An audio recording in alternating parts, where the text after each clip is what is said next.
Thank you all for coming. I appreciate you coming today on such short notice.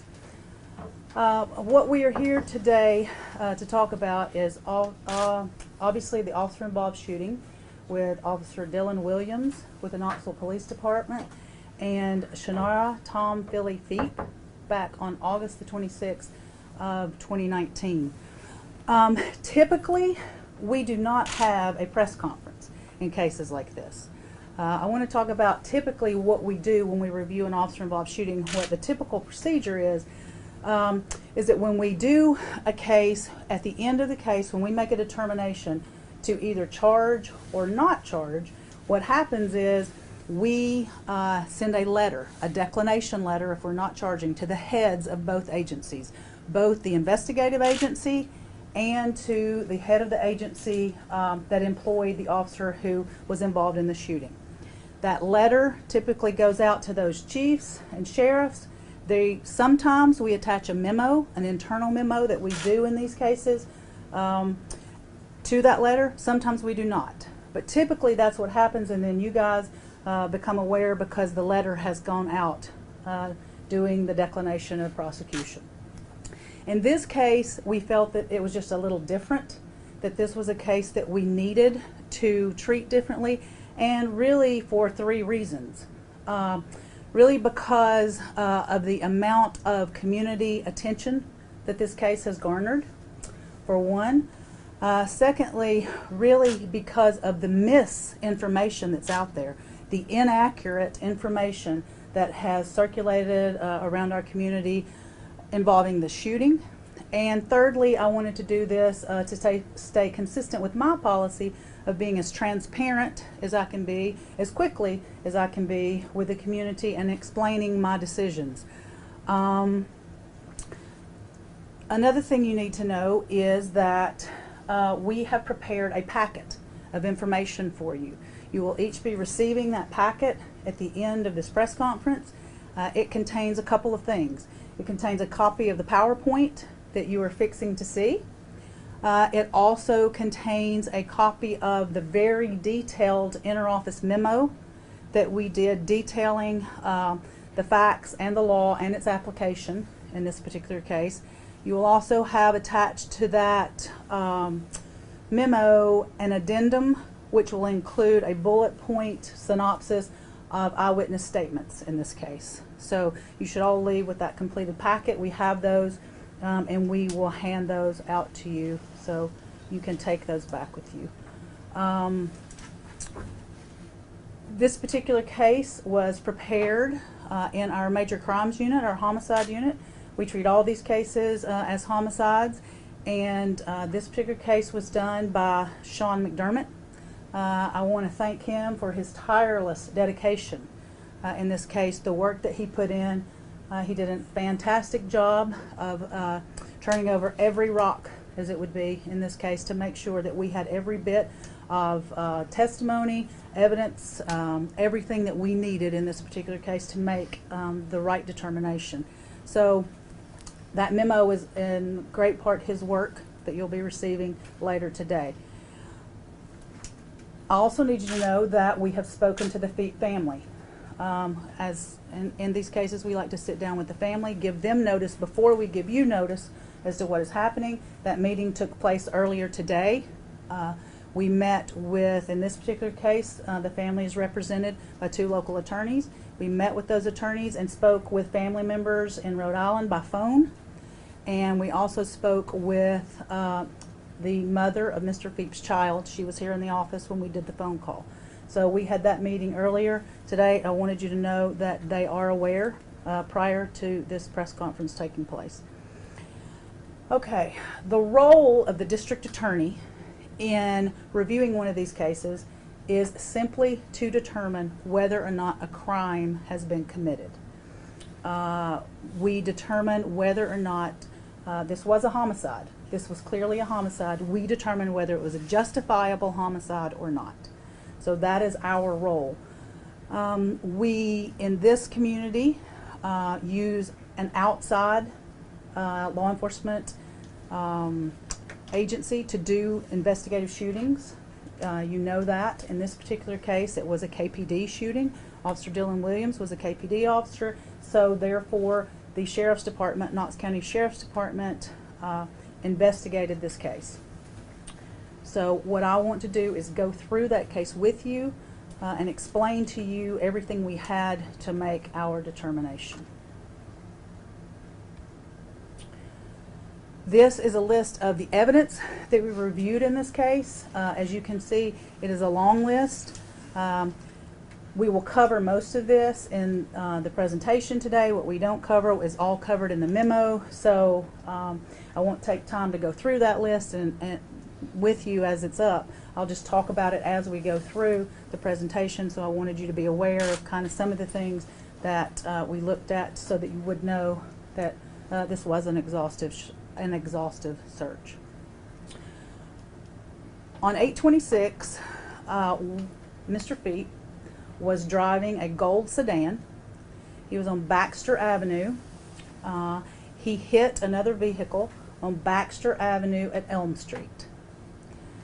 That accident caused a hit and run call to go out because Mr. Pheap left the scene. He was driving his gold sedan. He hit a gray Toyota Highlander. He disabled the Highlander. He knocked the front wheel off, and so another civilian witness watched that accident, and he watched Mr. Pheap flee the scene. So the civilian witness began to chase Mr. Pheap on his own. He called in to 911 and talked to them on the phone as he followed Mr. Pheap. He followed him as he was getting back onto the interstate. He headed north. They went up Clinton Highway. He's talking to 911 dispatch while he's following, giving us information.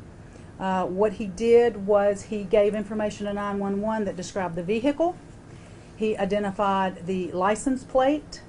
He gave a description of the driver as Mexican or mixed. He provided that tag number of 9MI or 9M1645. That was not the only 911 call that came in. In the Highlander that was hit, it was a grandmother and granddaughter. The granddaughter also made a call into 911, but she gave the same information. So at this point, what I'd like to do is play the 911 call that we had that came in from the witness. Call 1 on Monday, August 26, 2019, at 5:16 p.m. with a GMT offset of -240 minutes. Agent ID extension is 210. Channara, where is it? Yes, I'm right here I'm following this guy. He just did a hit and run, and I don't know what to do. I see a fire rescue squad, so I walk over here and let them know to see if they should chase him, because I really don't want to. He's running, so I'm following him. I'm getting back up on the interstate. Were you involved in the wreck? And then he's turning left, getting on the interstate. He went down this one road next to a long cell. I don't know where I'm at. I'm getting on the interstate now. Okay. Were you involved in the wreck? No, I was not, but I am a witness. I watched it happen. He hit the person, and then he took off. What is Now, I want to say he's kind of Mexican or he's mixed. I'm not sure. Do you know where it happened at? He's running, and yeah. Do you know where the wreck happened at? I'm sorry? Do you know where the wreck happened? Can you hear me? I'm sorry, I can't hear you now. Do you know where the wreck happened at? I'm sorry? Do you know where it happened at? It happened on Baxter Avenue. Right when you get on the interstate, or sorry, get on that Baxter, like I know New Grace is a church right there. It's right there at that intersection right there. But I mean, he's taking off. Like, I mean, he's not speeding. I think he does. I don't think he knows I'm following him. But if I can do, I will stay on him, but I'm staying a distance away because I'm not going to let him get mad. I don't know. And it's close to New Grace Baptist Church? Yeah, it's right in front of that. There's an intersection right there. Right now we're headed, I'm passing exit 2 on Central Street, or Central, I think what it said. But he's probably about 2 cars in front of me right now. Do you happen to get his tag number? I did not get it. Listen, I was going to pull in because I saw it happen. I just didn't make sure they needed a witness, and then he took off. Well, then I didn't talk to the people. They're in a gray, kind of like just a gray SUV top. Their wheels bent. Like that, he hit them like they slid. Okay. And what color is the other vehicle? This other vehicle, it is a goldish color. A car, van, truck? It's a car. It looks like it's, I'm almost looking up to get the tags on it, but I can't get them just yet. But I'm kind of like nervous because I do not want for them to know I'm following them and then they go from there, you know? Okay, so which direction are you guys headed? We are headed towards, we're taking exit 3, going towards Clinton Highway right now. And luckily this is the direction I'm already going, so it doesn't bother me. Okay. Oh, but this is the other caller right here. Huh? Okay, yeah, looks like the other person that's involved is called in. We've got help coming out to them, and I've been updated on where that vehicle is went now.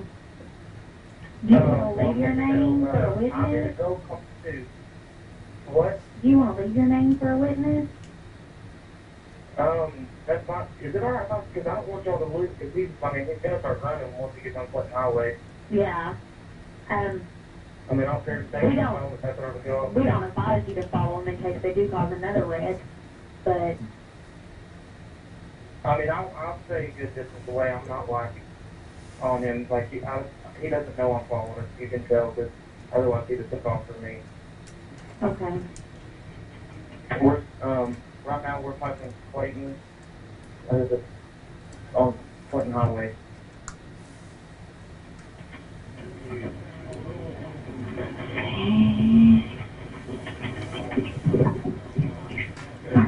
If you want to leave your name,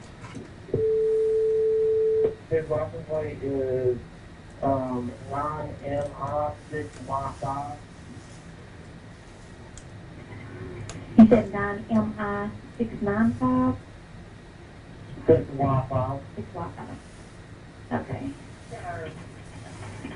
Alright, we do have their tag number now, so they can definitely find them. Okay. Alright. Yeah. And your telephone number? Yeah. Okay, I have to put that in the call and let them know their tag number as well. Alrighty. Alright, well, we will get them out there in the area also, see if they can find them, okay? Alright, thank you. You're welcome. Bye. Call 1 on Monday, August 26, 2019 at 5:16 p.m. with a GMT offset of negative 240 minutes. Agent ID extension is 210. Okay. You heard the 2 beeps on that. Obviously, we were beeping out the witness's name and the witness's phone number as to why those beeps were on there. Okay, that's the information that was called in by the 911 caller. Once that information was received, KPD radio traffic relayed that information out. I'm going to play for you the KPD radio traffic that went out. When that went out, it went out on radio traffic, and we've compressed this. This is a little confusing, but we've compressed this radio traffic. You're going to hear all KPD radio traffic. That's what was starting. As you're going to hear it as it goes out. Then at the end of this, you're going to hear everything that Officer Williams said on this video. At the very end of it, he is already talking to Mr. Pheap at the apartment complex, because we've compressed this so you don't have to listen to hours, minutes, and hours of radio traffic. So what you need to know for this is that Officer Williams is 79 Charlie, and that 1053 is a hit and run code. This is what Officer Williams would have heard coming across the radio. 81 Charlie, I'm going to be out with 82 here. You're calling. Hey. Okay. Bravo, and did you get a 653 report at Helmet Action. Pulling it up. 7 Charlie. 27 Charlie. Okay, Alvin Baxter. So the caller's in a gray Highlander was hit by a gold sedan. A witness followed the vehicle and got a tag on it. 9 Mike 1, 6 Yankee 5. 6 Yankee no. Start over. 9 Mike Ida, 6 Yankee 5. 55 Charlie, Alpha Lima, Connect. 10-1. 34 Charlie, I didn't go out 97. 79 Charlie, 77 Charlie. 77 Charlie, unit call. I'm not here with your suspect vehicle from Wilson 53, 1716 Martin. 10 for the have the individual that was driving. Negative. I'm like past now. If you can, when you get with the driver of the other vehicle, give me a description of the officer driver. Light to medium skin, black male or Hispanic. Okay. When Officer Williams heard that radio traffic go out, he, in his statement, said that he was on Western Avenue in Mechanicsville. When he heard that radio traffic go out, he, at that time, entered that information into the criminal justice portal. That's what I'm showing you right now. Criminal justice portal is where you can put a license plate and it will give you the information regarding that license plate. If we zoom in on that, you will see that this is plate 9M1 6Y5. At that time, Officer Williams was made aware that the owner of this particular vehicle lived at 1716 Merchants Drive, apartment 1202. Officer Williams knew that this particular address was Tillery Ridge Apartments here in Knoxville. Tillery Ridge Apartments are located to the northwest of where we are. We're in the City County building here. Tillery Ridge is here, just to orient yourselves. Tillery Ridge is, this is a closer view of it. It's off of Merchants Drive. Yet a closer view tells us that it is across from Norwood Elementary School. And lastly, I want to show you this because what I want you to be able to do is see that we are talking about this particular parking lot is where this activity occurred. This map that we're going to be referring to is of this parking lot. That's why I wanted to try to orient you. Officer Williams drives down this road into this parking lot. You're going to see that the suspect vehicle is here. Officer Williams pulls up behind it. You're going to hear and see on the cruiser video that they run up between two buildings. These will be the two buildings that they're running between, and they're fighting their way back down. So this parking lot here is this map. And this is the map that we'll be using from here on to orient you. This building is turned actually the opposite way, which is a little confusing, but Officer Williams will come this way, pull into this parking lot, and park here. This is Mr. Pheap's vehicle parked here when you see the video, so you'll know what you're looking at. This is the apartment building. This is an apartment building next to that. Officer Williams walks between the buildings and they fight coming back down that particular way, so you're oriented to the scene. I told you that here was the car that Officer Williams had been notified of.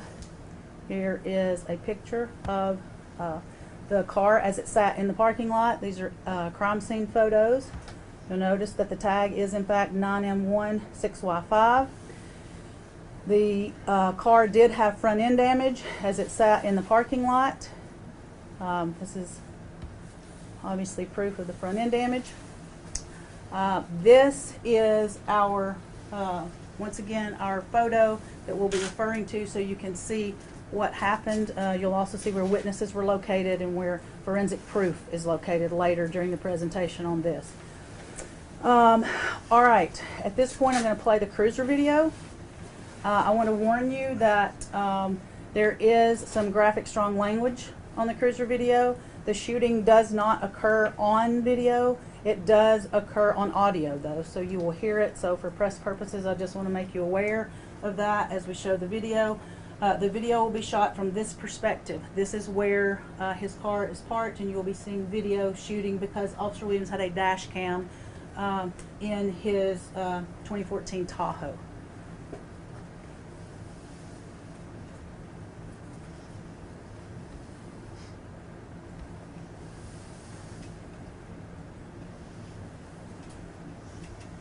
He does not turn on the audio portion until he pulls into the parking lot. So.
Whose car this is out here? Gold Dodge? That there it is. Third floor. They need to get from the other side. Yeah,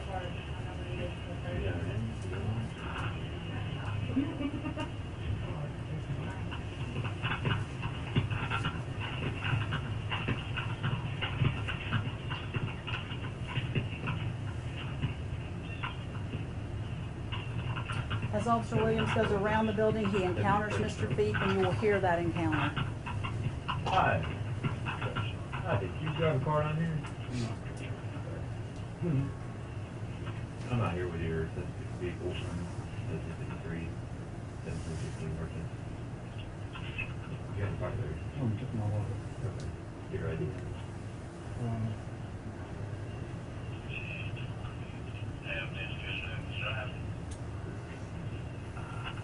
Negative. Unoccupied for now. If you can, when you get with the driver of the other vehicle, give me a description of this possible driver. Where do you live up here? Like the medium skin, blackmailer or steak. Oh, what do you know? You have keys in your pocket? Hey, keep your hands out of your pocket. Oh, Put your hands out of your pocket. Put your hands out of your pocket. Turn around. Hey, Put your Dr. keys.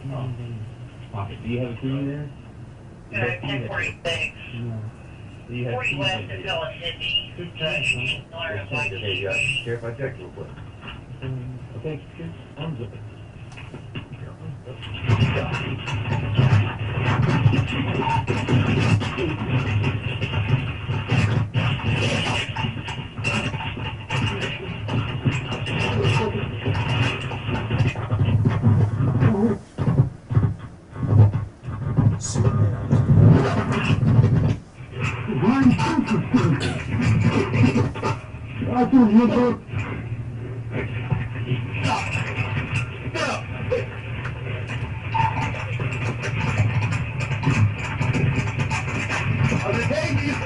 I'm gonna take you. Get down on the fucking ground. On the fucking ground now!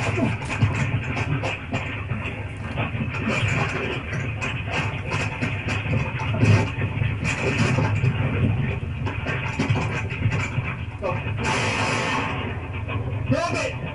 Stop! Stop! Stop! Stop! Stop! Stop!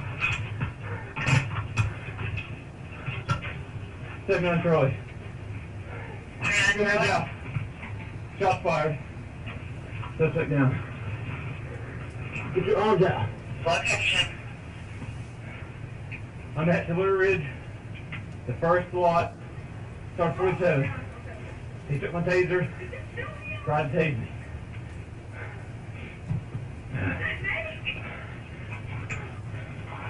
Charlie, I copy. Clear the channel. Star 47 KFT. 1 Charlie is cleared at 1738.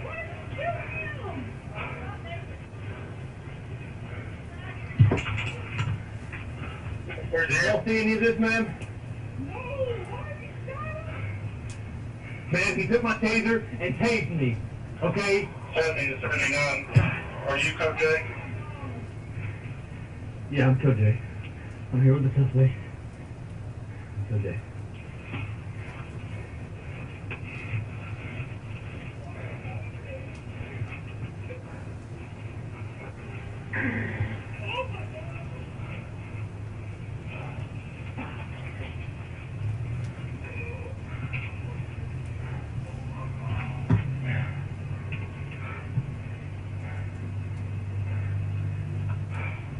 Ma'am, could you please stay back? You didn't see anything? Did you see any of this? Did y'all witness any of this? Okay, will you step back in your chair, please? Did y'all witness any of this, ma'am? You did witness it? Okay. Stick around for me, okay? 1715 Merchants. 1710 Merchants, 1710 Merchants Drive.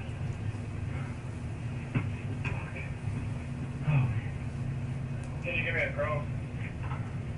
Please, if you saw this, don't leave, okay? Thank you.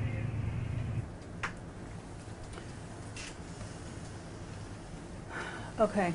Now that you've seen the video, you've watched it from this perspective.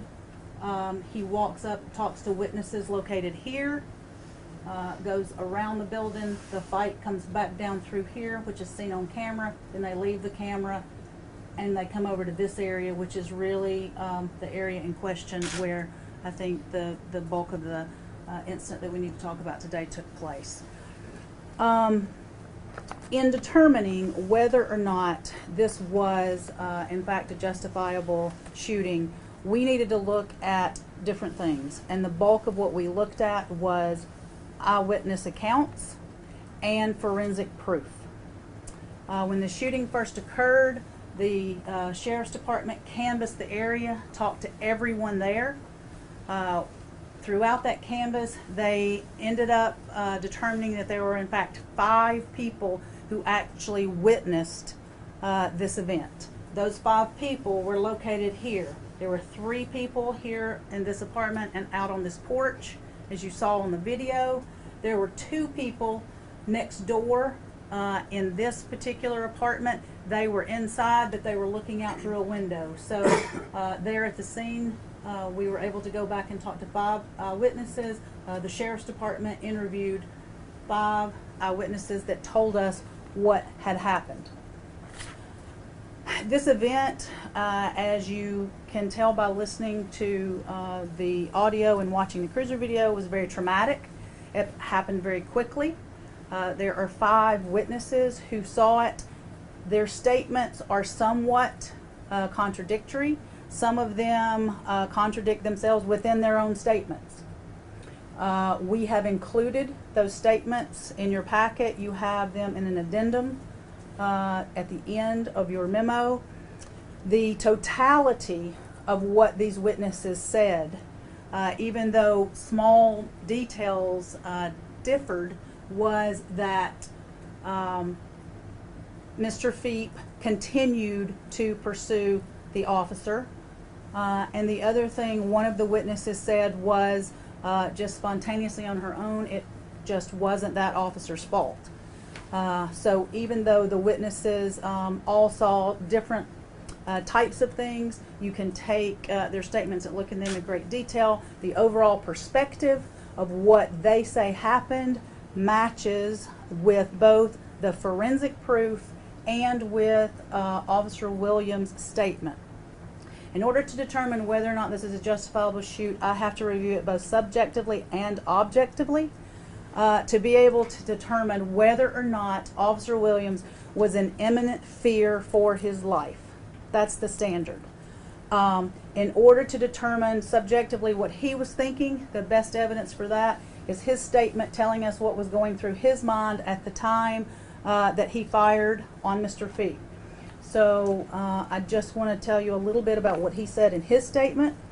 He said that as Mr. Pheap and he began to fight coming down this hill, that if you remember from the video, there was a point when Mr. Pheap was clearly on top of Officer Williams here. He says at that point Mr. Pheap used either his arm or his hand to place it on Officer Williams' throat and was choking him here. He said that's the first time he thought that he was beginning to fear for his life. They continued down on into the parking lot. In the parking lot, down here, he pulls his taser, as you heard him say, I'm going to tase you, I'm going to tase you, and followed Mr. Pheap.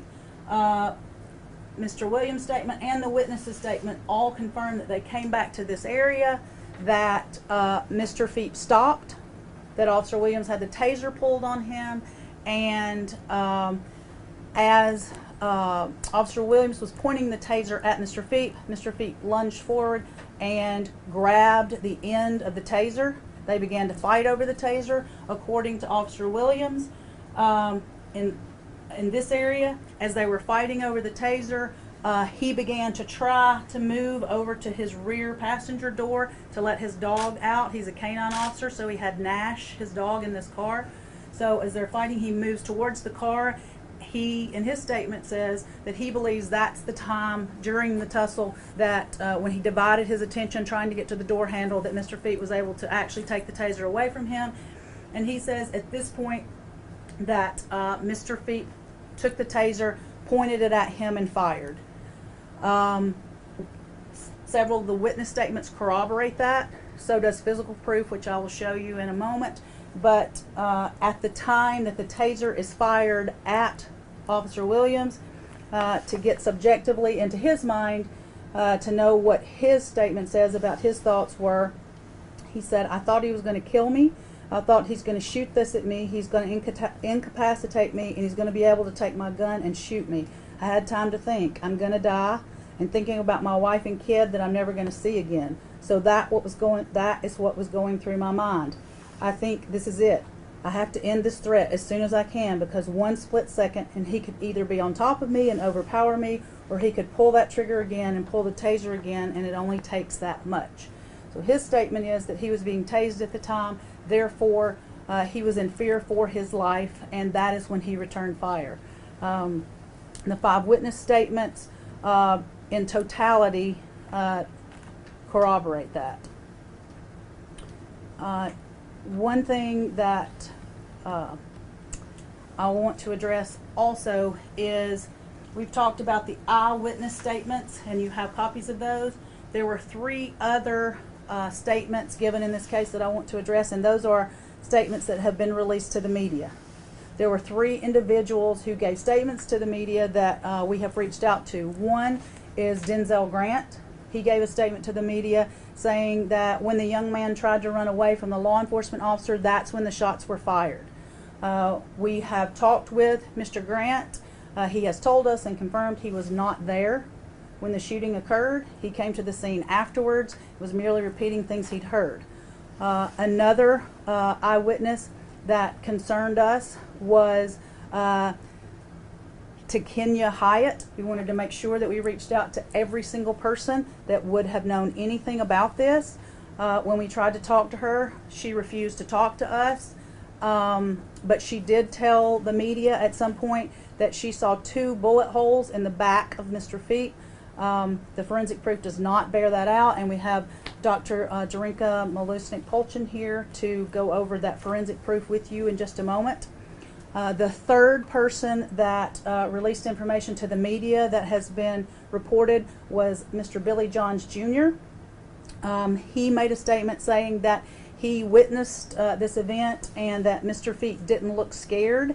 He didn't look as if he was running from something. He heard 3 pops, did not know where the shots were coming from, and that 15 to 20 seconds passed before he saw an officer move towards the body. We know that that is not accurate, and how do we know that? You've listened to the video, you heard the shots. We know that there are 16 seconds between the shots being fired and Officer Williams calling this in. During that 16-second period, Officer Williams gives 7 commands in a loud voice to Mr. Pheap, the first being drop it, followed by stop, stop, stop, stop 6 times. So we know that the portion of Mr. John's statement where he said that nobody came around, there was no officer for 15 to 20 seconds is not accurate. He also filmed from a vantage point here on the 2nd floor, and from that vantage point there is a tree that precludes your view. He also made statements to the press that there was no, he saw no police vehicle, and that Mr. Pheap's gold sedan was not there. We know that's not true from the video. So many of the things in Mr. John's statement are not, we're not able to corroborate those. As a matter of fact, the proof would show that much of his statement is not true. We've tried to find him. We have been unable to get him to speak with us or to find him at this point, but we wanted to make sure that we did talk to him. Those are the witness statements. What we really rely on is the forensic proof, and we make sure that the forensic proof corroborate the witness statements. And in this particular case, I want to show you a little bit of that. These are photographs of Officer Williams just after the fight when the Sheriff's Department arrived on the scene. You'll see obviously that the front of Officer Williams is covered in mud from the fight that you witnessed coming down the hill. What I want you to notice is that there is a taser wire. You'll notice that the taser wire is on Officer Williams. During the fight, his mic becomes dislodged and is swinging during the fight. So the taser wire was picked back up when he put his mic back up on his shoulder. So that's how it got through there, I believe. But the taser wire is still on Officer Williams when the sheriff's office arrives. This is the back. Shows once again the mud on him from the fight. This is a close-up. This shows you the actual prong from the taser, how it had gone onto him and become lodged just behind an item on his duty belt. This is a picture of the prong off of the taser that was removed from Officer Williams. You saw the fight coming down the hill. The hill was extreme. I show you this to show you that the hill was muddy. It was wet. This is where the actual fight scene took place. Those are evidence markers that you see with letters. They detail things that are located at the scene. You will notice that Officer Williams' badge was torn from his uniform. It's laying there on the hill.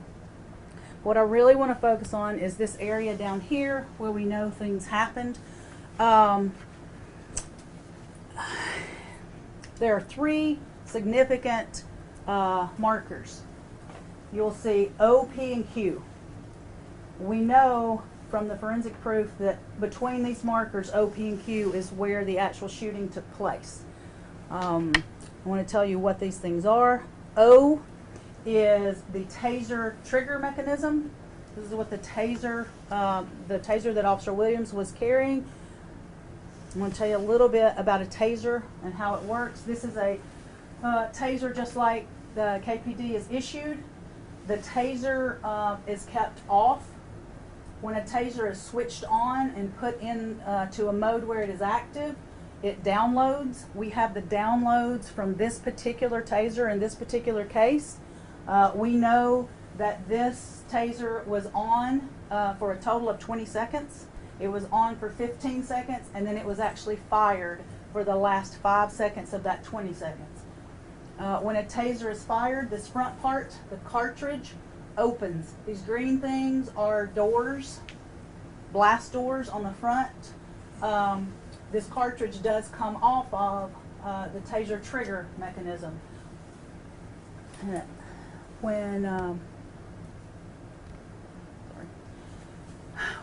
When it is fired, the doors come off. The doors go out at an angle. They go out first. The probes come out second. They come out and on top of each other. They carry the electric current. These little discs that come out are like confetti. They come out and go on the ground to let us know the location of where a taser was fired. Once these probes go out, they come into contact. An electromagnetic current goes back and forth between those probes. The amount of current depends on where the probes are how far apart they are. You can be tased just by being between them without being having contact with them. So those little confetti things are called aphids. They're felon identification discs, or aphids is what we refer to them as. So that's what we're talking about here. This is the trigger mechanism of the taser. We know when the taser fires, the doors, the blast doors come off and spread.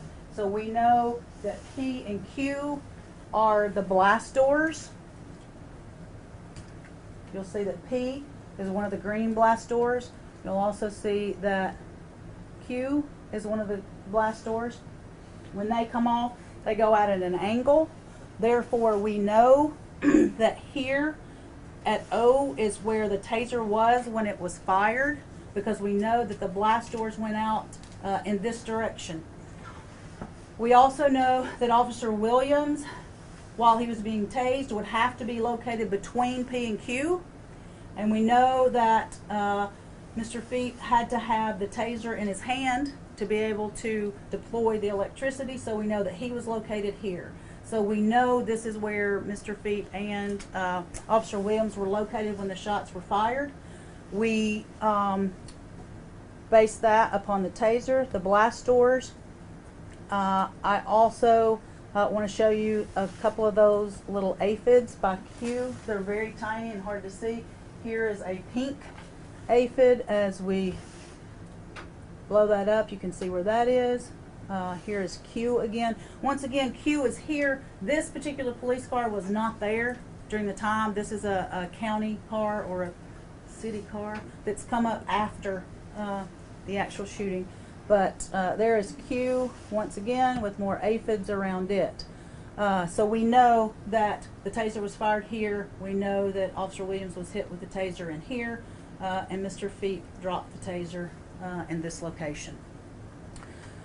More forensic proof shows us that Officer Williams was here between P and Q, because we know that the S, which is what you're looking at here, is a casing, a gun casing. In this video, you heard Officer Williams fire 2 quick, short rounds. When an officer fires, the rounds eject to the right.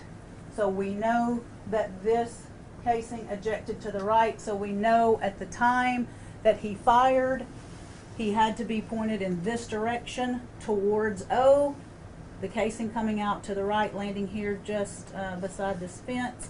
So more forensic proof that Officer Williams was here in the tase zone and firing at the person who had the taser.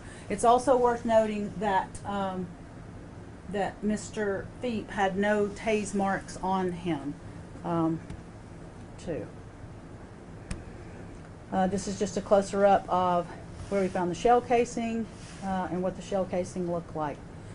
After Mr. Pheap was shot, he ran in this direction.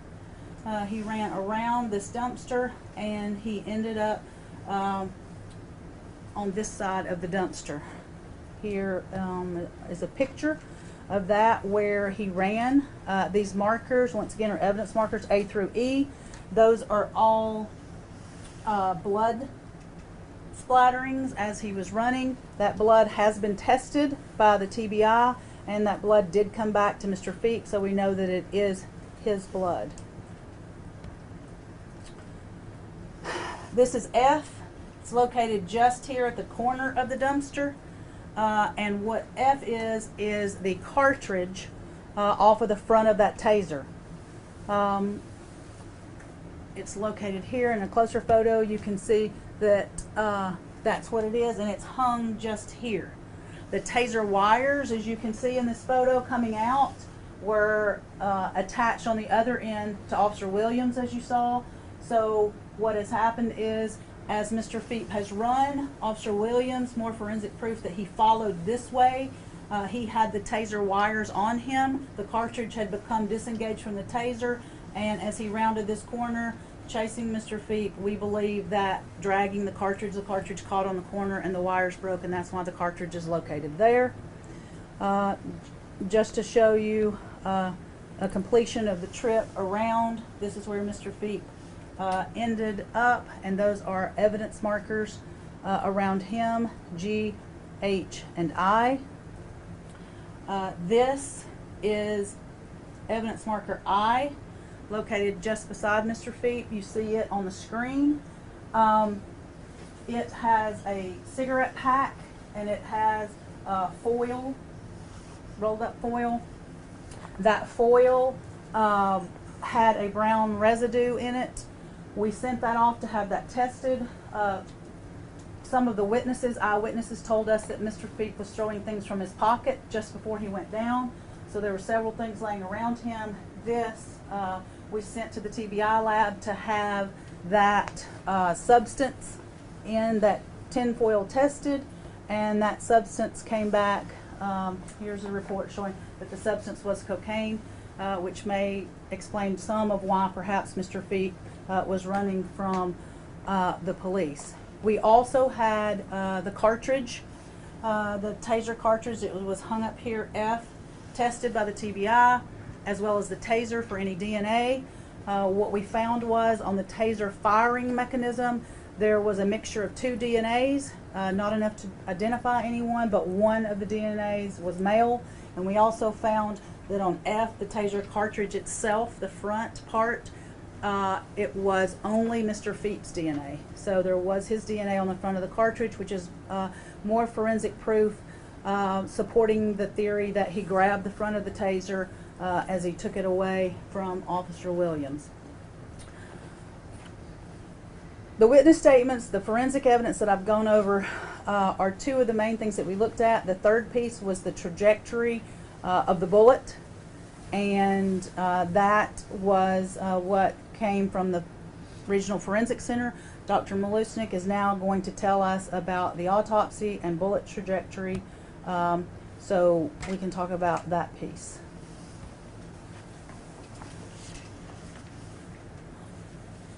Thank you very much. The medical examiner conducts independent investigation, but in conjunction with the law enforcement, and our medical legal death investigator responded to the scene within an hour of being notified on that day. The scene belongs to the law enforcement, and the decedent actually becomes our custody from the moment of pronouncement. The medical legal death investigator, Amanda Erickson, responded to the scene and made the pronouncement. She also made created a number of photographs, and all of those photographs in the scene investigation are reviewed internally. And then those photographs, in addition to the photographs that become our evidence that are created at the time of the autopsy, are then given to the Attorney General to further conduct their investigation. So our role always is to protect the decedent, and then determine the cause and manner of death, which was gunshot wound to the back as the cause of death, and the manner of death was a homicide. Dr. Christopher Lockmuller, board certified forensic pathologist and a chief deputy medical examiner, my deputy chief, actually conducted the autopsy, and all in custody deaths are reviewed internally. So I'm very familiar with the case from the essentially moment where it was related to us, and through the entire autopsy, and then through the review of the case. So on this mannequin, I can just demonstrate trajectory. The deaths that are suspected homicide are always imaged. The X-ray images are done, and also that image is provided and can be later shared by the Attorney General. So between the photographs that show the trajectory, autopsy report that is compiled, and then the X-ray images, actually they all confirm the same story as far as the trajectory of the bullet. So we called it gunshot wound of the back, and the reason why we called it as such is that usually main anatomic regions where the missile or bullet enters the body is listed as the cause of death. And in this particular situation is that it wasn't in the head and neck region, It wasn't on the front. The front essentially is anything that is kind of chest or abdomen to the axillary line, and then anything that is between the what we call posterior axillary line, we call it back. So in this situation, and also the clothing items are reviewed too, and reason for that is that we also try to determine the range of fire. That's one of the main aims of the autopsy. And on the clothing item, although there was a lot of blood staining, and of course the clothes were wet from the rain, we were not able to ascertain any gunpowder or soot presence. The other thing is also important is that if it's contact or is it very close range within, depending on the weapon, a couple of feet, some of the gunpowder might penetrate through the relatively thin t-shirt, so we did not see any of that penetration on the skin. So the skin did not show evidence of contact or close range firing, which then basically is then called indeterminate range. So in this particular situation, the entrance was what we call on the back. It was right at the kind of axilla, bottom of the axilla, and it was approximately 1 inch toward right. So it's actually enters in this region about 1 inch, and then the bullet trajectory breaks the what we call the kind of back or posterolateral fourth rib. I'm going to need some assistance to kind of stabilize the mannequin, if you don't mind. So it enters in this region. The main actually orientation is from left to right. So that's really the main orientation of the bullet. It goes slightly from back to front and slightly down. The drop, do you have it? So I can just, that one might not work. But this is essentially the main trajectory, and I might leave it just like this. So essentially left to right, slightly back to front, and about 3.5 inch drop, slightly downward. And then for location of the missile, which cannot be clearly visible when the photographs are taken, but it's noticeable. I'm actually can rest it right here. It's noticeable as a slight bruise. It's essentially right here, the lateral or the side of the breast. And the x-rays clearly show where the missile is lodged. There was a single gunshot wound, entered essentially right next to the scapula, behind the axillary line for about 1 inch. It involves the left chest. It involves the upper lobe of the left lung. It perforates the aorta, descending aorta. It crosses the middle of the body, midline. It goes into the right chest cavity, involves the right bronchus and upper lobe of the right lung, and then penetrates or goes between the muscles that are in the so-called third intercostal space. Because the ribs have a slight kind of slant, that's why we have like a fourth and third here, but the third is actually lower positioned because of the orientation of the ribs. Specifically when one exhales, then the ribs are going to have that downward position. The bullet that is recovered is a deformed, large caliber copper jacketed bullet that was sent for the ballistic testing.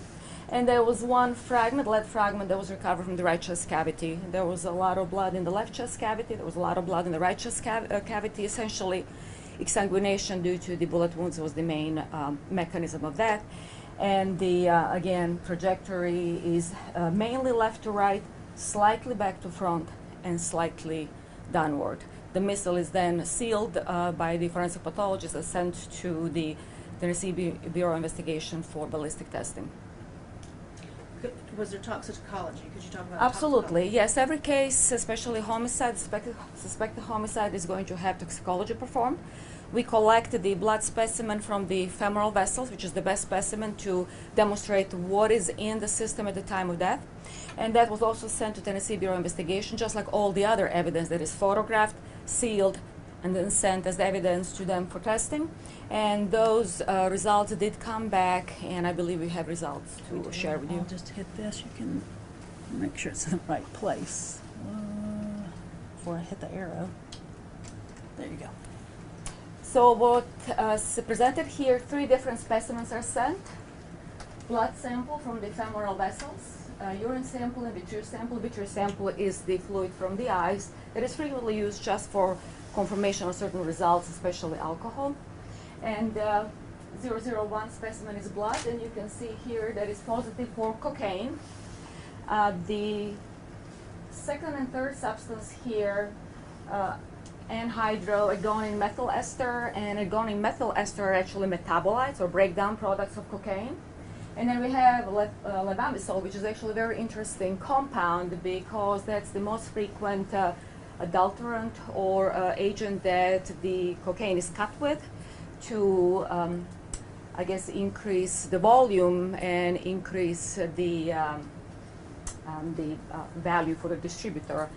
And so what positive result means is that it was just under the cutoff value to do proper quantification, meaning that it was already metabolizing, but it was in the blood certainly as a parent substance and as true metabolites. And the cutting agent, levamisole, essentially just confirms, where it came from and that it's truly cocaine purchased from the street. Thank you, Doctor. I appreciate that. Okay, and here is just highlighting that particular area. Okay. So in this case, at the end of the day, what we had to look at was whether or not at the time Officer Williams shot Mr. Pheap, whether he acted under a reasonable belief that he was facing an imminent threat of death or bodily injury. Based upon all the witness statements, the forensic proof, and certainly the taser, we believe that at the time he did believe that his life was in danger and that Mr. Pheap was in fact going to kill him. Therefore, after review of all those facts, we've determined that it was in fact a justifiable shooting. One thing that played heavily in our determination was the trajectory of the bullet. It was the early information that I heard, really through the press before I even heard it from the sheriff's office, was that Mr. Pheap had been shot in the back, which is very concerning. If Mr. Pheap had in fact been running from Officer Williams, as some of the early accounts came out, and was a distance away and was shot in the back, that would clearly not be a justifiable homicide. But this is not a shooting where he was running and he was shot in the back and the bullet came out the front. This is a shooting where the bullet travels from the left to the right inside the body, which to me indicates that Mr. Pheap did much the same as Officer Williams. Officer Williams says when the taser was pointed at him, he turned to his right and ducked. That's why the taser wires are to his left. I believe that when the gun came up and was pointed at Mr. Pheap, he did much the same thing and turned to shield himself. And in turning to shield himself, that is how he has the bullet traveling from left to right across his body, not in fact from back to front as if he were running from the officer. So based upon the totality of everything that we've looked at, I do believe this was a justifiable shoot, both subjectively and objectively. I do believe that there is reason to clear Officer Williams in this case, and we'll be doing so today. So at this point, we will prepare those packets. We will get them out to you, and we will be answering any questions that you have. Will we be able to get those packets in electronic form as well? You have them. Perfect. That was very perfect. We have them on discs. We have discs for you. So the disc contains everything you saw, which obviously are the audios, videos, and also a detailed memorandum. So if you don't have any questions, thank you. Actually, just one quick one. Obviously, we've gone over all of this evidence, and you talked about transparency. I think for folks that have been following this case, could you just, one more time, the opportunity of from the DA's office, from you, what do you want people to know today when they review this themselves and they hear that this is how you've ruled, basically? I want people to know that we are an independent agency that reviews law enforcement's work, that we look at that work, we do a very thorough look at that work. We're very thankful to have the ME's office to partner with us in that, and I think I want people to understand that we don't rush to judgment. There's been some criticism of how long this has taken. Quite frankly, it's been rather quick. But I just want people to know that we do look at everything. We tried to find every single witness that we could possibly find, send every piece of evidence off to the lab. Some of these lab reports we just got back last week. We got back the Tbi Lab Reports on the Taser last week. So that was the last piece we were waiting on, but I just want people to know that we're thorough. We consider everything, and we are more than willing to share that information as soon as we are legally able to do that, and we're always open to answer any questions. In a case like this, I realize there's a loss of life, and I never, ever want to shortcut that. So I want to give every case, especially these cases, every bit of effort that we possibly can to make sure we come to a just conclusion, and I feel like we did. I really feel like we did, and want people to understand why and how. Officer Williams has been on administrative leave this whole time, and he will be back to work tomorrow? That I don't know. You'll have to direct that question to the chief. Last one. You said that this was fast. Is there kind of a general average timeline that a case like this, or cases that come to your office, usually would take to get all this testing done? It really varies greatly, and it is because of testing. Toxicology takes a long time, getting things back from the TBI lab. In this particular case, we had trouble trying to find witnesses because we wanted to be thorough, and if we were missing something, we wanted to make sure, especially in those folks that released that information to the press, we wanted to make sure that we heard them and made sure that we eliminated that possibility, because had their statements been true, we would be in a very different position right now. So we wanted to make sure that we gave every effort to find them, and as I said, we were never able to find the one witness in Atlanta, but we've made an effort, and so that depends on timing, depends on all those things. Would that have been easier if the officer had been wearing a body camera?